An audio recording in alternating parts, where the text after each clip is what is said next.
I sat up in the darkness of my room, frightened. Some noise from the land of the waking had jolted me out of unconsciousness.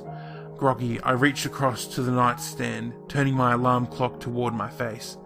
The dim numbers read 3 a.m, and I groaned. So much for a good night's sleep. Forgetting what had awoken me, I rolled over and settled back into bed. But there it was again. It was a thump from the attic above me, loud and deliberate. There was another.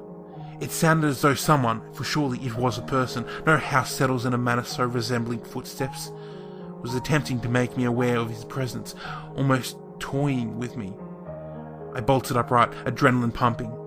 Someone was in my house. The thumping stopped somewhere above my closet. Slowly I stood up in the darkness of my room, the illumination of the alarm clock extending no further than the nightstand upon which it sat. Slowly I worked my way out of my room and down the hall, heading for the storage closet, and grabbed my old bat. I retreated down the hall to stare, waiting, at the trap door in the attic. Whoever the intruder was, he wasn't going anywhere. I held my breath, waiting for any noise, any sign of life. Nothing. Heart racing, I slowly approached and pulled down the ladder.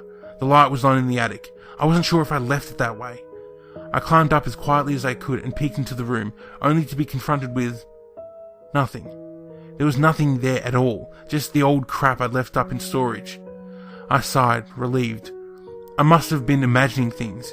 It's easy to convince yourself you're hearing things when you're alone in the dark. Laughing, I shut off the light behind me and went to lie down. I closed my eyes, thinking on how ridiculous I had been. Then, thump! It was closer now. It was just as loud as I heard it before, though closer now to the centre of the room. I jumped out of bed, less frightened than angry, and rushed up the ladder, bat in hand. I kicked over boxes, swung at shadows, at old clothing. There was nothing. There was no one there. I rubbed my temples, climbing down the ladder and back towards my room. There must have been too much stress at work. I must have been imagining things. Maybe I'd take a day off tomorrow. I felt strange as I approached my door. A sense of dread washed over me and I hesitated, hand outstretched towards the doorknob. I groaned. I was being stupid. I'd probably feel better after I got some sleep. Fingers rubbing the bridge of my nose, I blindly flicked on the light switch and made my way towards my bed. I slumped down on the edge, rubbing my eyes. I was so tired. I had to stop being paranoid. Thump! I jerked my hands away from my face, whipping around to glare once more towards the attic. With the light on, I could see it. It was a grotesque mockery of a human form, bent and twisted, head facing the wrong way, and empty sockets where the eyes should have been. Slowly, deliberately, it lifted a hand. It grinned as it slapped it down with a thump, dragging itself closer to me. Thump! I give a panicked laugh as it smashes the bare bulb that is my only source of light, shrouding the room in darkness. I'm not insane. How could I have known? Thump! It walks on ceilings.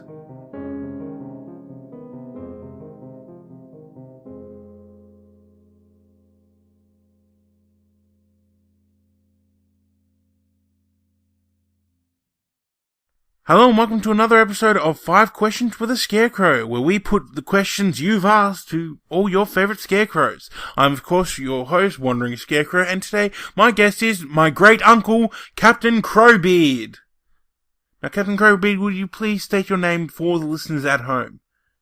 Yar, me name be Captain Seamus Crowbeard, scourge of the 7 seas, 12 countries, 3 states, and the pub down the street. And your country of origin? I don't come from any country, you landlubber. The seas be me home, and me ship is me wife. Oh yes, forgive me for that. Your weapon of choice? Yar, now we're talking. Me weapon of choice is me cutlass, forged from the finest steels, and steel from the finest forge. And of course your likes and dislikes? Me likes are drinking rum, pillaging for rum, keel-hauling any landlubber who thinks he can ship out with me, and knitting. I hate that blowhard brother of mine, controlling the seas like he owns the place. And any final thoughts for today? Yar, where's me rum, boy? Yes, of course, I did send Comrade down to get you some more rum. Hopefully he should be back very soon.